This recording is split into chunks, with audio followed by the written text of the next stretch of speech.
Hello friends, എല്ലാവർക്കും നമസ്കാരം. ഇന്ന് നമുക്ക് തേങ്ങാപ്പാലൊക്കെ ഒഴിച്ച് നല്ല സിമ്പിളായിട്ട് തയ്യാറാക്കിയെടുക്കാവുന്ന അപാര രുചിയോട് കൂടിയ ചെമ്മീൻ റോസ്റ്റിൻ്റെ റെസിപ്പി ഒന്ന് പരിചയപ്പെടാം. ശരിക്കും അപാരമെന്ന് പറഞ്ഞാലും പോരാ, ഇത് അതുക്കും മേലെ. എന്നാൽ ഒട്ടും താമസിപ്പിക്കുന്നില്ല, നമുക്ക് നമ്മുടെ ആ ഒരു കുക്കിംഗ് വീഡിയോയിലേക്ക് കിടക്കാം. അപ്പോൾ ഈ ഒരു ചെമ്മീൻ റോസ്റ്റ് തയ്യാറാക്കി എടുക്കുന്നതിലേക്കായിട്ട് ഉദ്ദേശം 400 ഗ്രാം ചെമ്മീൻ എടുത്ത് വെച്ചിട്ടുണ്ട്. ഇത് നമ്മൾ ഈ ചെമ്മീൻ ക്ലീൻ ചെയ്തെടുത്തതിന് ശേഷമുള്ള അളവാണ്. ഇനി നമുക്ക് നമ്മുടെ ആ ഒരു കാര്യപരിപാടിയിലേക്ക് കിടക്കാം. അപ്പോൾ അതുപോലെ ഒരു കടായിയോ മറ്റോ അടുപ്പത്തേക്ക് വെച്ചിട്ട് അതിലേക്ക് ഒരു 2 ടേബിൾ സ്പൂൺ അളവിൽ വെളിച്ചെണ്ണ ഒഴിച്ചു കൊടുക്കുക. വെളിച്ചെണ്ണ ചൂടായി തുടങ്ങുമ്പോഴേക്കും 1 ടീസ്പൂണിൻ്റെ 1/3 ഭാഗം കടുകിട്ട് പൊട്ടിക്കുക.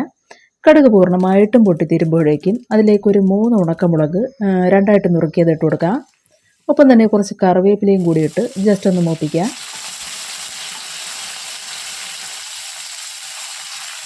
അങ്ങനെ ഇവിടെ ഈ ചേർത്ത് കൊടുത്ത കറിവേപ്പിലയും ഉണക്കമുളകുമെല്ലാം അത്യാവശ്യം ഒന്ന് മൂത്ത് വരുമ്പോഴേക്കും ഇതിലേക്കൊരു 4 മീഡിയം സൈസ് സവാള സ്ലൈസ് ചെയ്തത് ഇട്ട് കൊടുക്കുക.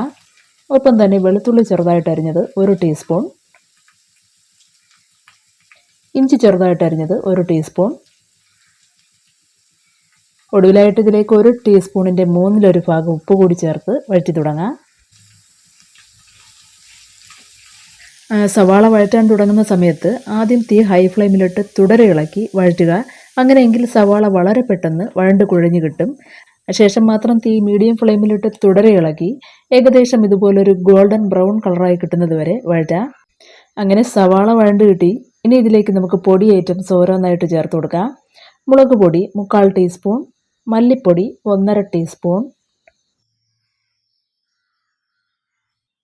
ഒരൽപ്പം മഞ്ഞൾപ്പൊടി, 1/2 ടീസ്പൂൺ ഗരം മസാല. ഒടുവിലായിട്ട് ഇതിലേക്ക് 1 ടീസ്പൂണിൻ്റെ 1/3 ഭാഗം പെരിഞ്ജീരകം പൊടിച്ചതും കൂടി ചേർത്ത് മൂപ്പിക്കാം. ഇങ്ങനെ ഈ മസാലക്കൂട്ട് മൂക്കുന്നതോടൊപ്പം തന്നെ നമ്മൾ നേരത്തെ വഴറ്റിയെടുത്ത സവാള ഒരിക്കൽ കൂടി ഒന്ന് മൂത്ത് ഡ്രൈ ആയി കിട്ടണം. അതുവരെ വേണം നമുക്ക് ഈ മസാലക്കൂട്ടുകളെല്ലാം മൂപ്പിക്കാൻ. ഇവിടെ ഇപ്പോൾ ഈ മസാലക്കൂട്ടും സവാളയും എല്ലാം തന്നെ മൂത്തൊരു പരുവമായിട്ടുണ്ട്. ഇനി ഇതിലേക്ക് നമുക്ക് നേരത്തെ ക്ലീൻ ചെയ്ത് മാറ്റി വെച്ച ചെമ്മീൻ ഇട്ട് കൊടുക്കാം. ഒപ്പം തന്നെ ഒരു 1/4 ടീസ്പൂൺ അളവിൽ താഴെ ഉപ്പും കൂടി ചേർത്ത് മിക്സ് ചെയ്യാം.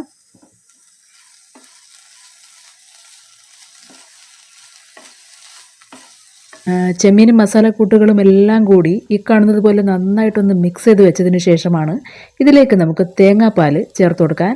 ഇവിടെ നമ്മൾ 300 ml നല്ല കട്ടി തേങ്ങാപ്പാൽ അതിനായിട്ട് എടുത്ത് വെച്ചിട്ടുണ്ടായിരുന്നു. അത് ഇതോടൊപ്പം ചേർത്ത് കൊടുത്തതിന് ശേഷം ഒരിക്കൽ കൂടി നന്നായിട്ടൊന്ന് മിക്സ് ചെയ്ത് കൊടുക്കാം. ഇവിടെ ഈ ചേർത്ത് കൊടുക്കുന്ന തേങ്ങാപ്പാലിൻ്റെ അളവ് അത് നിങ്ങളുടെ ഇഷ്ടത്തിനനുസരിച്ച് കൂട്ടുകയോ കുറയ്ക്കുകയോ ചെയ്യാം. ഒരുപക്ഷെ നിങ്ങൾക്ക് നല്ല ഗ്രേവിയോട് കൂടിയ ചെമ്മീൻ റോസ്റ്റാണ് വേണ്ടതെങ്കിൽ അതിനനുസരിച്ച് തേങ്ങാപ്പാലിൻ്റെ അളവ് കൂട്ടിയാൽ മതി. അങ്ങനെ ഇവിടെ തേങ്ങാപ്പാൽ നന്നായിട്ട് തന്നെ തിളച്ച് തുടങ്ങി. ഇനി പാത്രം അടച്ച് വെച്ച് ഒരു 5 മിനിറ്റ് തീ മീഡിയം ഫ്ലെയിമിലിട്ട് നമുക്ക് ഈ ചെമ്മീനൊന്ന് വേവിച്ചെടുക്കാം. അങ്ങനെ ഏകദേശം ഒരു 5 മിനിറ്റുകൾക്ക് ശേഷം നമ്മൾ ഈ അടപ്പൊന്ന് എടുക്കുകയാണ്. ചെമ്മീനൊക്കെ നന്നായിട്ട് തന്നെ വെന്ത് കിട്ടി. ഇനി ഇതിലേക്ക് നമുക്ക് ഒരല്പം കുരുമുളക് പൊടി കൂടി ചേർത്ത് കൊടുക്കാം. അത് നിങ്ങൾ ഈ ഗ്രേവി ടേസ്റ്റ് ചെയ്ത് നോക്കിയിട്ട് ആവശ്യത്തിനനുസരിച്ച് വേണം ചേർത്ത് കൊടുക്കാൻ. നിങ്ങളുടെ താല്പര്യത്തിനനുസരിച്ച് ചേർത്ത് കൊടുക്കുക. ഇവിടെ നമ്മളൊരു 1/4 ടീസ്പൂൺ അളവിലാണ് കുരുമുളക് പൊടി ചേർത്ത് കൊടുത്തിട്ടുള്ളത്. ശേഷം ഒരു 10 സെക്കൻഡ് നന്നായിട്ടൊന്ന് ഇളക്കി യോജിപ്പിക്കുക.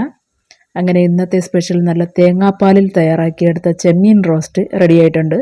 എല്ലാവരും ട്രൈ ചെയ്ത് നോക്കുക. നല്ല ടേസ്റ്റിയാണ്, ഒരു വെറൈറ്റി ടേസ്റ്റാണ്. അപ്പോൾ ഇന്നത്തെ വീഡിയോയും നിങ്ങൾക്ക് ഇഷ്ടമായി എന്നുള്ള പ്രതീക്ഷയോടുകൂടി ഇവിടെ അവസാനിപ്പിക്കുന്നു. തുടർന്നും മറ്റൊരു വീഡിയോയുമായി കാണുന്നത് വരേക്കും നന്ദി, നമസ്കാരം.